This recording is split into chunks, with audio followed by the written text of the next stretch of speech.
নমস্কার। আজ ভারতীয় জনতা পার্টির চাকদহ বিধানসভা পরিবারের পক্ষ থেকে বিধানসভার সমস্ত নাগরিকবৃন্দকে শুভ নববর্ষের শুভেচ্ছা জানাই। আমরা আজকে এই সাংবাদিক সম্মেলনে সবার সাথে মিলিত হয়েছি। জানেন, 5 বছর ধরে বহু চেষ্টার মাধ্যমে বঙ্কিমচন্দ্র ঘোষ অনেক কাজ, উন্নয়নমূলক কাজ চাকদার মানুষের মধ্যে করেছেন এবং আগামীতেও যে যে পরিকল্পনাগুলি উনি নিয়েছেন সেগুলো আজকে ইশতেহারের মাধ্যমে আমরা প্রকাশ করব। তাই আমি অনুরোধ করব, আমাদের মধ্যে উপস্থিত রয়েছেন আমাদের প্রার্থী ও বর্তমান বিধায়ক শ্রী বঙ্কিমচন্দ্র ঘোষ মহাশয়। আমি ওনাকে অনুরোধ করব চাকদহবাসীর উন্নয়নের জন্য ও বিকশিত বাংলা করার জন্য, বিকশিত চাকদহ করার জন্য যে পরিকল্পনা উনি নিয়েছেন সেইগুলি সাংবাদিকদের মাধ্যমে আপনাদের সামনে তুলে ধরব। আচ্ছা, নমস্কার। আজকে আমরা আমাদের পার্টি ভারতীয় জনতা পার্টির পক্ষ থেকে আসন্ন যে 2026-এর নির্বাচন, সেই নির্বাচনকে সামনে রেখে আমরা স্থানীয় স্তরে অর্থাৎ বিধানসভা স্তরে আমরা একটা ইশতেহার প্রকাশ করছি। অর্থাৎ আমরা শাসন ক্ষমতায় এলে চাকদা নাগরিকদের জন্য কি করব, নির্বাচনের আগে এটা নির্বাচকদের জানাতে হয়। সেই জন্য আমরা আমাদের পার্টির পক্ষ থেকে আজকে এখানে জানাচ্ছি। প্রথম হচ্ছে যে আপনারা জানেন যে চাকদা একটা খুব বড় সংকট আছে, সেটা হচ্ছে পানীয় জলের সংকট। সেই জন্য আমরা ঠিক করেছি আমাদের এই নির্বাচনী ইশতেহারে প্রথম যে অগ্রাধিকারটা আমরা দিতে চাই সেটা হচ্ছে নতুন নিকাশি পাইপলাইন তৈরি করে মানুষের বাড়িতে বাড়িতে হাউস টু হাউস জল সরবরাহ করা।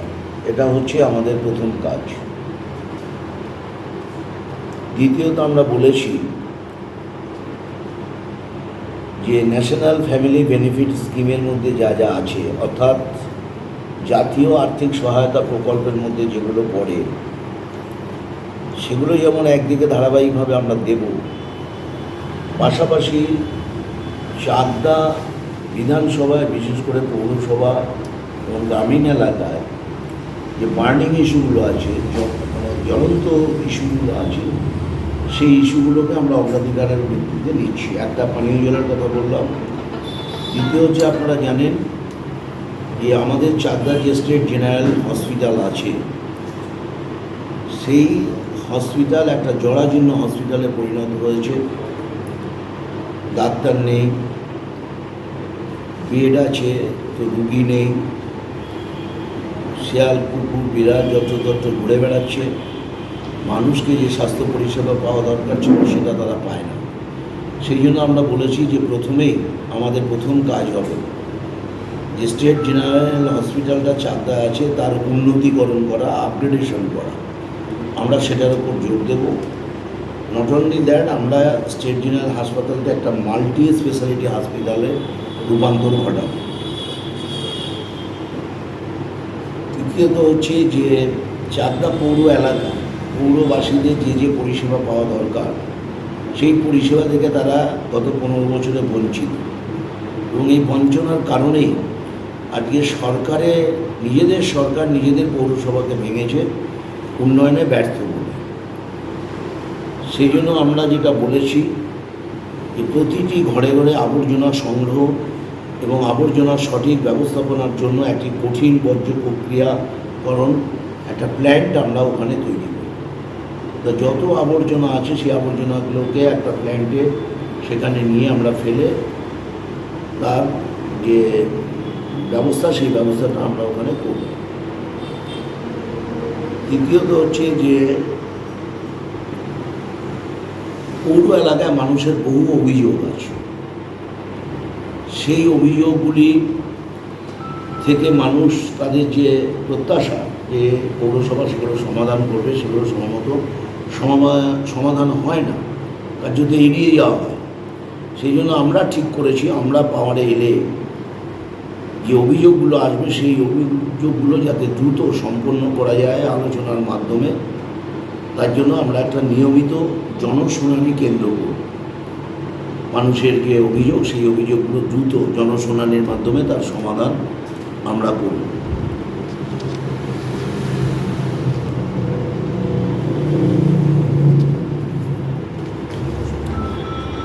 আমাদের আর একটা বার্নিং ইস্যু আছে চাকদা মানুষের, আরে গোটা চাকদা বিধানসভার মানুষের এই সমস্যা বহু সময় ধরে, এবারে বামফ্রন্টের আগে থেকেই এই সমস্যা ভোগ করছে। যেহেতু কেন্দ্রে বিজেপি সরকার আর রাজ্যে বিজেপি সরকার হলে যৌথভাবে আলোচনার সাপেক্ষে যে জনবহুল এলাকা, সেই এলাকা থেকে মানুষকে একটা দীর্ঘ সময় রাস্তা পারাপারের জন্য দিতে হয়, প্রায় 15-20 মিনিট সময় লেগে যায়, আর কয়েকশো মানুষ সেখানে তারা দাঁড়িয়ে থাকেন, সময় অপচয় হয়, কনজাস্টেড এরিয়া বলে একটা জটিল সমস্যা। এই 55 নম্বর রেল গেটটা এতদিন রেল গেটটা 50 নম্বর রেল গেটটা করা সম্ভব হয়নি। কেন্দ্রের সরকার তারা টাকা দিতে চেয়েছে। আমি এই লাস্ট 5 ইয়ার্সে আমাদের এমপি জগন্নাথ সরকার, আমরা যৌথভাবে আমরা রেল মিনিস্টারের কাছে গিয়েছি অন্তত 3-4 বার। তিনি আমাদের বারবার বলেছেন টাকা কোনো ফ্যাক্টর হবে না, হিউজ পরিমাণ টাকা আছে রেল লাইনগুলো সংশোধন করে দেওয়ার জন্য। 851টা প্রকল্প রাজ্য সরকারকে দেওয়া হয়েছে, জমি ক্লিয়ারেন্স করে দিতে হবে। রেলের জমি অন্যরা দখল করে বসে আছে, ফলে এটা স্টেট গভর্নমেন্টকে ব্যবস্থা নিতে হবে। রাজ্য সরকারকে বহু চিঠি দেওয়া হয়েছে, তারা পারেনি, ফলে এই প্রকল্পগুলো আটকে আছে। বিজেপি সরকার এখানে হলে, যেহেতু রেলের জায়গায় এরা জোর করে বসে আছে, ফলে রাজ্য সরকার এবং কেন্দ্রীয় সরকার আলোচনার সাপেক্ষে আমরা দ্রুততার সাথে এখানে একটা আন্ডারপাস লাইন আমরা এখানে করব জিতে এসে, এবং সরকার গঠন করার পর আমরা চাকদা রেল স্টেশনের মডার্নাইজেশন করব, আধুনিকীকরণ করব, উন্নত মানের প্রতীক্ষালয় হবে, উন্নত মানের শৌচালয় হবে, এটাকে আমরা প্রায়োরিটিতে রাখব। আমাদের গ্রামবাংলার যে সমস্ত সড়কগুলো আছে, রাস্তাগুলো আছে, সেগুলো যাতে 12 মাস চলমানযোগ্য হয় তার ব্যবস্থা আমরা নেব। কারণ গ্রামীণ পরিকাঠামো উন্নয়নে যা যা করা দরকার সেগুলো এই সরকারের সময় হয়নি। আমরা গ্রামে যাচ্ছি, গ্রামে প্রচারে গিয়েছি, গ্রামে আমি বিধায়ক হিসেবে গিয়েছি, 15 বছর শাসন ক্ষমতায় থাকার পরও এখন বহু গ্রামের রাস্তা ভাঙাচোরা অবস্থায় পড়ে আছে। ফলে মানুষের এই নিয়ে যন্ত্রণা আছে, বেদনা আছে, ক্ষোভ আছে। ফলে এগুলো যাতে নিয়মিত চলমানযোগ্য করা যায় সেই ব্যবস্থা আমরা নেব, এই গ্যারেন্টি আমরা দিচ্ছি। আমরা আগেই বলেছি পরিশোধিত পানীয় জল ব্যবস্থার মাধ্যমে একটা আর্সেনিক মুক্ত একটা ট্রিটমেন্ট প্ল্যান্ট বা একটা মিশন আমরা এখানে করব। এখানে বলতে অসুবিধা নেই, 2009 সালে একটা মাদার ট্রিটমেন্ট প্ল্যান্ট হয়েছিল কলাগাছে, প্রায় 5 লক্ষ মানুষ চাকদা তারা এই পানীয় জল পেত, এবং কথা ছিল হাউস টু হাউস এই জলের লাইনের কানেকশন করে দেওয়া হবে। কিন্তু 15 বছরে যে সরকার এখানে আছে, তৃণমূলের সরকার, তারা এটা করতে ব্যর্থ। মানুষের বাড়িতে বাড়িতে হাউস টু হাউস কানেকশান করতে পারেনি, অথচ মাদার ট্রিটমেন্ট প্ল্যান্ট হয়েছে, মানে গঙ্গার পরিশোধিত জল, সেই জল পাইপলাইন দিয়ে এনে তার শাখা লাইন করে মানুষের বাড়িতে বাড়িতে পৌঁছে দেওয়া হয়েছে, কিন্তু হাউস টু হাউস কানেকশান দেওয়া হয়নি। আর মেনটেন্যান্সের অভাবে, নজর না দেওয়ার কারণে এই লাইনগুলো এক কথা বলা যায় বন্ধ হয়ে গেছে, ফলে পানীয় জলের বিরাট সমস্যা। আমরা এর দ্রুততার সাথে সংস্কার করব। তৃতীয়ত আমরা যেটা বলেছি, যে প্রাথমিক স্বাস্থ্যকেন্দ্র, উপকেন্দ্রগুলো 24 ঘন্টা চিকিৎসা এবং নার্সের উপস্থিতি, জরুরি ওষুধপত্রের স্টক নিশ্চিত করতে হবে। আমাদের একদিকে যেমন চাকদা স্টেট জেনারেল হসপিটাল আছে, আবার আমাদের প্রত্যেকটা পঞ্চায়েত এলাকায় স্বাস্থ্য উপকেন্দ্র আছে, সাবসেন্টার আছে, সেগুলো পঞ্চায়েত থেকে পরিচালনা হয়। সেখানে মানে যারা স্বাস্থ্য সহায়ক থাকার কথা তারা সেখানে থাকেন না, অল্প মাইনে পান। তারপরে সেখানে চিকিৎসা পরিষেবা যে ব্যবস্থা সেটা স্তব্ধ হয়ে গেছে, যে পরিমাণ ওষুধ থাকা দরকার স্টকে সেই ওষুধ থাকে না। ফলে এই উপস্বাস্থ্য কেন্দ্রগুলি যাতে ঠিক মতন চলে, নিয়মিত চলে, এবং পর্যাপ্ত পরিমাণ যাতে ওখানে মেডিসিন থাকে সেই ব্যবস্থা আমরা নেব। এছাড়াও আমাদের যেগুলো করা দরকার, মানে মানুষ মনে করেছে এই সময় করা দরকার, যে চাকদা টাউন বিশেষ করে এই টাউনে জল জমে যায়, গোটা এলাকা জলমগ্ন হয়ে যায়, বিশেষ করে বর্ষার সময়। একটা চৌমাথা থেকে রথতলা পর্যন্ত একটা 1.7 কিলোমিটার রাস্তা আছে, আপনারা জানেন, সেটা নিয়ে অনেক চর্চা হয়েছে, বিতর্ক হয়েছে। কিন্তু এই রাস্তাটা কেন জলে ডুবে যায়, এই মূল্যায়নটা যদি সরকার আগে করত এবং তারা যদি একটা মাস্টার প্ল্যান করতো, তাহলে এই 7-8 বছর মানুষ এখানে কষ্ট পেতে হতো না। যেদিনে এখানে ন্যাশনাল হাইওয়ে 34 নম্বর ন্যাশনাল হাইওয়ে তৈরি শুরু হলো এবং এখানে যখন ওভারব্রিজ হলো, ওভারব্রিজ হওয়ার আগে চাকদা টাউনের জল এপারে আসত, ফলে হাইওয়ে উঁচু হয়ে যাওয়ার জন্য বা ব্রিজ হয়ে যাওয়ার কারণে ওদিকার জল, টাউনের জল আর এদিকে আসতে পারে না, ফলে জলমগ্ন হয়ে যায় গোটা টাউনটা অল্প বৃষ্টিতে। ফলে এখানে একটা মাস্টার প্ল্যান করা দরকার যে গোটা শহরের জলটাকে কিভাবে গঙ্গায় নামানো যায়। সুনির্দিষ্ট একটা পরিকল্পনা না থাকার কারণেই আজকে এই শহরে জল জমছে। ফলে আমরা এসেই বলছি যে একটা মাস্টার প্ল্যান করব, সেই মাস্টার প্ল্যান করার মধ্যে দিয়ে শহরের জল গঙ্গায় নামিয়ে নেব। এটা আমাদের একটা গুরুত্বপূর্ণ কাজ। এছাড়াও চাকদার ডে টু ডে জনসংখ্যা বাড়ছে, জনসংখ্যা বাড়ার কারণে আমাদের এখানে অর্থনীতিতে আঘাত আসছে।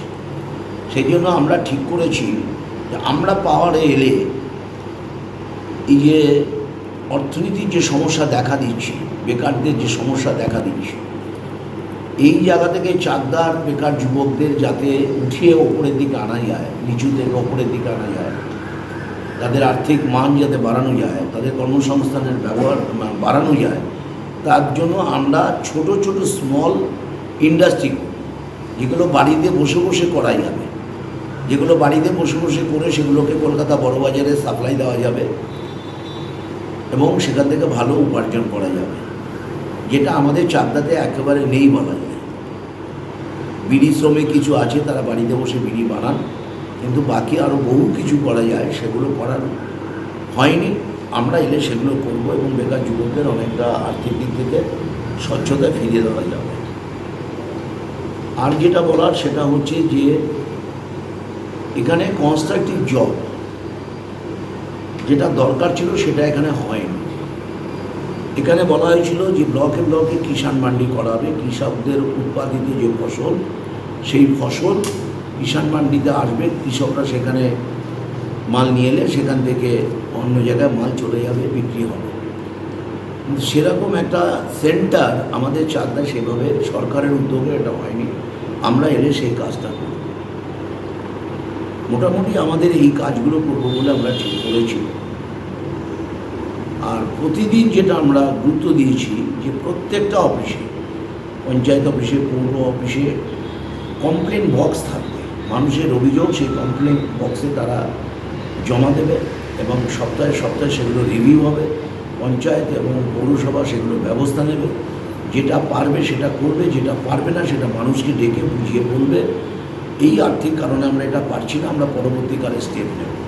কিন্তু মানুষকে হয়রানি যাতে না হয় সেই জন্যই আমাদের এই কমপ্লেন বক্স এখানে করা হবে। থার্ড হচ্ছে এখানে ল অ্যান্ড অর্ডার, আইন শৃঙ্খলা পরিস্থিতি খুব ভয়ঙ্কর।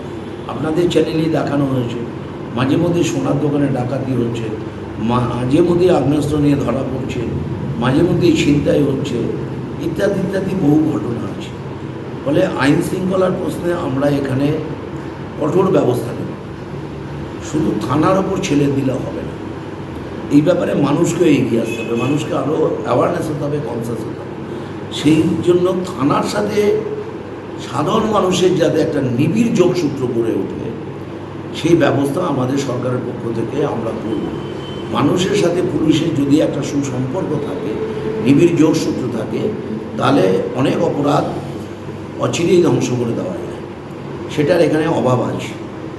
ফলে পুলিশ অনেক সময় অন্যায়ভাবে অপরাধীদের ধরে নিয়ে আসে, যারা অপরাধ নয়, আবার যারা অপরাধী তাদেরকে ছেড়ে দেওয়া হয়। এটা যদি সামাজিক সমন্বয় পুলিশের সাথে থাকে তাহলে আমার মনে হয় এই জায়গাটাকে অনেক বেশি নিয়ন্ত্রণ করা যাবে। এই কাজটা আমরা করব।